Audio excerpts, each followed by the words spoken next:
नमस्कार, मी प्रीती खंडागळे. आपण पाहताय आवाज इंडिया मराठी. तर नजर टाकूया आजच्या टॉप 20 न्यूजवर.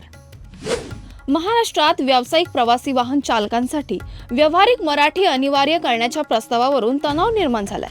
आज परिवहन मंत्री प्रताप सरनाईक यांची रिक्षा टॅक्सी संघटनांच्या प्रतिनिधींशी बैठक होणार आहे. या प्रस्तावाला संघटनांचा तीव्र विरोध असून शशांक राव यांनी 2 मे 2026 पासून मराठी वाचता लिहिता न येणाऱ्या चालकांचे परवाने रद्द करण्याचा निर्णय अन्यायकारक आणि बेकायदेशीर असल्याचा आरोप केला आहे. मुंबईतील मरीन ड्राईव्ह परिसरात आज पहाटे भीषण अपघात झाला. या अपघातात एक ज्येष्ठ व्यक्ती, एक तरुण आणि एक तरुणी यांचा मृत्यू झाला. सकाळी 5:45च्या सुमारास ज्येष्ठ व्यक्ती मॉर्निंग वॉक करत असताना 2 बाईक स्वारांनी त्यांना धडक दिली. या अपघातात बाईक स्वारही गंभीर जखमी झाले. पोलीस तातडीने घटनास्थळी पोहोचले आणि जखमींना जीटी रुग्णालयात उपचारासाठी नेलं. मात्र उपचारादरम्यान तिघांचा मृत्यू झाला. पोलिसांनी घटनेचा तपास सुरू केला असून मृतांच्या ओळखीचा शोध घेत आहेत. महाराष्ट्र राज्यातील विधान परिषदेच्या 9 जागांसाठी एकनाथ शिंदे यांच्या शिवसेनेमध्ये हालचालींना वेग आलाय. माजी उपसभापती नीलम गोरे आणि प्रहार जनशक्ती पार्टीचे नेते बच्चू कडू यांना उमेदवार म्हणून प्रस्थापित केलं आहे. मात्र दोन्ही उमेदवारांना शिवसेनेतील काही नेत्यांचा विरोध आहे. नीलम गोरे यांच्या उमेदवारीला विरोध असल्याने पार्टीत ताज्या चेहऱ्यांना संधी देण्याची मागणी केली जाते, तर बच्चू कडू यांच्या उमेदवारीवर देखील प्रश्न उपस्थित केले जातात. राज्यातील विधान परिषदेच्या 10 जागांसाठी महाविकास आघाडीकडून अद्याप उमेदवारी निश्चित झाली नाही. यावर शिवसेना ठाकरे गटाचे नेते संजय राऊत यांनी पत्रकार परिषदेत महायुतीवर हल्लाबोल करत महाविकास आघाडीच्या रणनीतीवर भाष्य केले. राऊत यांनी उद्धव ठाकरे यांच्या विधान परिषदेतील उमेदवारी संदर्भातील प्रश्नांवर स्पष्ट उत्तर दिले. उद्धव ठाकरे यांची भूमिका नंतर स्पष्ट होईल. अर्ज भरताना सर्व काही ठरेल आणि तुम्हाला पेढे मिळतील. तसेच तुम्ही भाजप, एकनाथ शिंदे गट आणि अजित पवार गटांचे पेढे खा, आमच्याच पेढ्यांवर तुमचं लक्ष का, असं मिश्किल उत्तर देत राजकीय वातावरण अधिकच रंगतदार केलं आहे. दिवंगत कॉम्रेड गोविंद पानसरे यांच्या शिवाजी कोण होता या पुस्तकाच्या शीर्षकावरून शिंदे गटाचे आमदार संजय गायकवाड यांनी प्रकाशक प्रशांत आंबी यांना जीवे मारण्याची धमकी दिली. गायकवाड यांनी फोनवरून छत्रपती शिवाजी महाराजांचा अनादर झाल्याचा आरोप करत शिवीगाळ केली. या धमकीचा ऑडिओ क्लिप व्हायरल होण्यामुळे प्रकरण पोलिसांकडे गेलं. या वादाचा परिणाम म्हणून 4 दिवसात या पुस्तकाच्या 10,000 पेक्षा जास्त प्रती विकल्या गेल्यात आणि बाजारात सर्व प्रती संपल्याने पुस्तकांची पुन्हा छपाई सुरू केली आहे. मुंबई पुणे द्रुतगती मार्गावरील मिसिंग लिंक प्रकल्पाचं 99% काम पूर्ण झालं असून 1 मेला मुख्यमंत्री देवेंद्र फडणवीस यांच्या हस्ते या मार्गाचं उद्घाटन होणार असून या नव्या मार्गामुळे प्रवासाचा वेळ सुमारे अर्धा तास कमी होईल आणि घाटातील वाहतूक कोंडीही कमी होईल. उपमुख्यमंत्री एकनाथ शिंदे यांनी प्रकल्पस्थळी भेट देऊन कामाची पाहणी केली आणि गुणवत्तेबाबत समाधान व्यक्त केलं आहे. पुण्यातील ILSS विधी महाविद्यालयातील मुलांच्या वसतिगृहात 35 वर्षीय LLB विद्यार्थ्याला मानसिक त्रास दिल्याप्रकरणी डेक्कन पोलिसांनी 5 विद्यार्थ्यांविरुद्ध गुन्हा दाखल केलाय. या विद्यार्थ्यांनी पीडितेला वारंवार शिवीगाळ, अपमानास्पद वागणूक आणि मानसिक छळ केला असं तक्रारीत नमूद केलंय. पोलिसांनी संबंधित विद्यार्थ्यावर महाराष्ट्र रँगिंग प्रतिबंधक कायद्यानुसार कारवाई केली आहे. अवकाळी पावसानंतर राज्यात उष्णतेची तीव्र लाट सुरू झाली आहे. तापमान झपाट्याने वाढत असून अकोला, अमरावती आणि वर्धा जिल्ह्यांमध्ये तापमान 44 ते 46 अंश सेल्सिअस पर्यंत पोहोचले. भारतीय हवामान विभागाने या जिल्ह्यांसाठी ऑरेंज अलर्ट जारी केलाय, ज्यामुळे उष्णतेचा प्रचंड प्रहार होणार आहे. नागपूर, बुलढाणा आणि चंद्रपूर जिल्ह्यांसाठी येलो अलर्ट जारी करण्यात आलाय. प्रशासनाने नागरिकांना अत्यावश्यक कामाशिवाय घराबाहेर न पडण्याचं आवाहन केलं आहे. महाराष्ट्रातील सर्व 85,000 कृषी सेवा केंद्र आजपासून बेमुदत बंद ठेवण्याचा निर्णय खते आणि बियाणे विक्रेत्यांच्या संघटनेने घेतलाय. माफदा संघटनेने राज्य अध्यक्ष विनोद तराळ यांच्या माहितीनुसार केंद्र आणि राज्य सरकारच्या कृषी केंद्र चालकावरील जाचक धोरणानुसार हा निर्णय घेतलाय. या निर्णयाला देशभरातील इतर राज्यातील कृषी केंद्र चालकांनी देखील पाठिंबा दिला आहे. KM रुग्णालयाच्या नामांतरावरून राजकीय वाद पेटलाय. मंत्री मंगल प्रभात लोढा यांनी किंग एडवर्ड मेमोरियल हे ऐतिहासिक नाव बदलून त्याचं नाव कौशल्य श्रेष्ठ एकलव्य स्मारक रुग्णालय करण्याचा प्रस्ताव मांडला आहे. त्याचा विरोध शिवसेना उद्धव बाळासाहेब ठाकरे पक्षाने केला असून यामुळे राजकीय वातावरण तापलंय. आमदार अजय चौधरी यांनी मराठी लोकांना आवाज उठवण्याचं आवाहन करत तुमची मुंबई तुमच्या हाती राहिली आहे का असा सवाल केला आहे. TCS प्रकरणातील फरार आरोपी निदा खानच्या अटकपूर्व जामिनावर आज सुनावणी होणार आहे. या प्रकरणात निदा खानवर गंभीर आरोप आहेत, ज्यात धार्मिक भावना दुखावणं आणि धर्मांतर प्रयत्न समावेश आहे.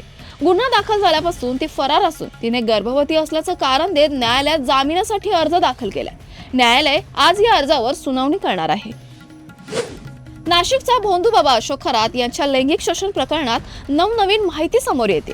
विशेष म्हणजे चौकशीसाठी नेमलेल्या एसआयटीने अशोक खरात याच्या सीएची चौकशी केली, ज्याने अनेक धक्कादायक खुलासे केलेत। सीएच्या माहितीनुसार अशोक खरात याने त्याचीही फसवणूक केली होती। संशय आल्यामुळे सीए अशोक खरातच्या फार्म हाऊसवर काम करणाऱ्या एका व्यक्तीला गुप्तहेर म्हणून पाठवलं। त्या हेराने अशोक खरातबाबत अनेक महत्त्वाच्या आणि धक्कादायक माहितीचा खुलासा केलाय, जी सीए एसआयटीला दिली आहे।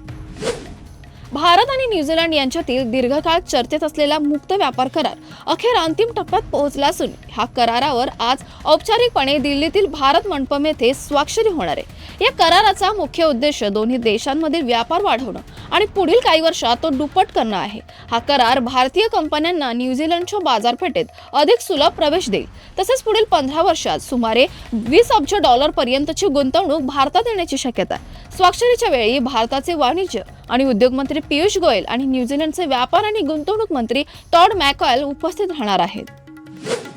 सध्या सोन्याच्या किमतीत मोठ्या प्रमाणात चढ उतार होत आहेत। आज सकाळी दिल्लीमध्ये 24 कॅरेट सोन्याचे दर 10 ग्रॅमसाठी 1,54,810 रुपये झालेत, तर मुंबईत हे दर 1,54,030 रुपये प्रति 10 ग्रॅम आहेत। गेल्या आठवड्यात 24 कॅरेट सोन्याच्या किमतीत 1,740 रुपयांची घट झाली आहे। 22 कॅरेट सोन्याच्या दरात 1,600 रुपयांची घट दिसून आली। आंतरराष्ट्रीय बाजारात स्पॉट सोन्याचा दर प्रति अंश $4,654.26 पर्यंत घसरला आहे। काल झालेल्या रोमांचक IPL सामन्यात कोलकाताने लखनौला सुपर ओव्हरमध्ये हरवलं। कोलकाताने प्रथम फलंदाजी करताना 20 षटकात 155 धावा केल्या। लखनौला 156 धावांचं लक्ष्य देण्यात आलं, पण शेवटच्या षटकात ते बरोबरीत आलं। सुपर ओव्हरमध्ये लखनौने फक्त 1 धावा केली। कोलकात्याने पहिल्याच चेंडूवर चौकार ठोकून विजय मिळवला आहे। सनरायझर्स हैदराबादच्या अभिषेक शर्माने राजस्थान रॉयल्स विरुद्धच्या सामन्यात 29 चेंडूत 57 धावा करून संघाला दमदार सुरुवात दिली। सामन्यानंतर जयपूरमधील हॉटेलमध्ये प्रवेश करत असताना एका मुलीने अचानक त्याचा हात पकडला आणि त्याला ओढण्याचा प्रयत्न केला। हॉटेल कर्मचाऱ्यांनी तात्काळ हस्तक्षेप करत स्थिती नियंत्रणात आणली। हा व्हिडिओ सोशल मीडियावर सध्या व्हायरल झाला आहे।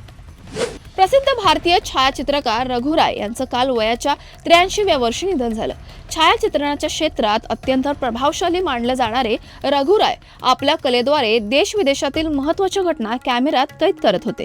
रघु राय यांच्या काढलेल्या छायाचित्रांमध्ये भोपाळ गॅस दुर्घटनेची एका अज्ञात बालकाचं दफन ही छायाचित्र विशेष महत्त्वाची ठरली। 1984 मध्ये युनियन कार्बाइड प्लांटमधून गळती झालेल्या मिथाइल आयसोसायट वायूमुळे 3,500 लोकांचा मृत्यू झाला आणि पुढील काही वर्षात 15,000 लोकांचा मृत्यू झाला। राय यांच्या या छायाचित्रणाने जगाला या शोकांतिकेच्या वेदनेची जाणीव करून दिली। त्यांनी 1971च्या बांगलादेश युद्धाच्या वेळी आश्रय घेतलेल्या निर्वासितांचंही छायाचित्रण केलं। या छायाचित्रणातून युद्धाच्या भयानतेची आणि असहायतेची गाथा उलगडली। त्यांच्या या कार्याबद्दल त्यांना 1972 मध्ये भारत सरकारने त्यांना पद्मश्री पुरस्काराने सन्मानित करण्यात आलं होतं। त्यांच्या या योगदानामुळे भारतीय छायाचित्रणाला एक नवीन दिशा मिळाली आहे। महाराष्ट्र शासनाने पद्म पुरस्कार 2027 साठी शिफारस समिती गठीत केली आहे, ज्याचे अध्यक्ष राज्यशिष्टाचार मंत्री जयकुमार रावल असतील। यंदा या समितीत सांस्कृतिक मंत्री आशिष शेलार यांना स्थान न दिल्याने राजकीय वर्तुळात चर्चांना उधाण आले। गेल्या अनेक वर्षांच्या पायदंडाला धक्का देत यंदा सांस्कृतिक मंत्रालयाला डावलण्यात आलंय। समितीला विविध क्षेत्रातील मान्यवरांची नावं शिफारस करण्याचं कार्य देण्यात आलं, ज्याची अंतिम घोषणा 26 जानेवारी 2027 ला होईल। बिग बॉस मराठी 6 ची विजेती आणि अभिनेत्री तन्वी कोलते सध्या तिच्या वैयक्तिक आयुष्यामुळे चर्चेत आहे। शो जिंकल्यानंतर तिच्या लोकप्रियतेत प्रचंड वाढ झाली असून तिच्या चाहत्यांची संख्या वाढताना दिसते। यामुळे तिच्या लग्न आणि खासगी आयुष्यावर विविध चर्चा सुरू झाल्या। तिच्या म्हणण्यानुसार 3 महिन्यांच्या शोमध्ये खरं प्रेम होणं शक्य नाही आणि त्यामुळे तिने पूर्णपणे एकटी राहून खेळण्याचा निर्णय घेतला होता। लग्नाबाबत बोलताना तन्वीने सांगितलं की ती सध्या करिअरवर लक्ष केंद्रित करते आणि तिच्या आईच्या निवडीवर विश्वास ठेवते। तिच्या आईने ज्या मुलाची निवड केली असेल त्याच्यासोबत ती लग्न करेल असंही तिने स्पष्ट केलं आहे। अक्षय कुमारच्या भूत बंगला चित्रपटाने बॉक्स ऑफिसवर धमाल केली आहे। प्रियदर्शन दिग्दर्शित आणि अक्षय कुमार अभिनीत या कॉमेडी हॉरर सिनेमाने 9व्या दिवशी 10.75 कोटीची कमाई केली आहे। सॅक न्यूजच्या मते भूत बंगलाचा एकूण बॉक्स ऑफिस कलेक्शन 100.90 कोटींपर्यंत पोहोचलं आहे। तुर्तास वेळ झाली इथेच थांबण्याची। अशाच महत्त्वाच्या बातम्या बघण्यासाठी बघत राहा आवाज इंडिया मराठी, शोध सत्याचा।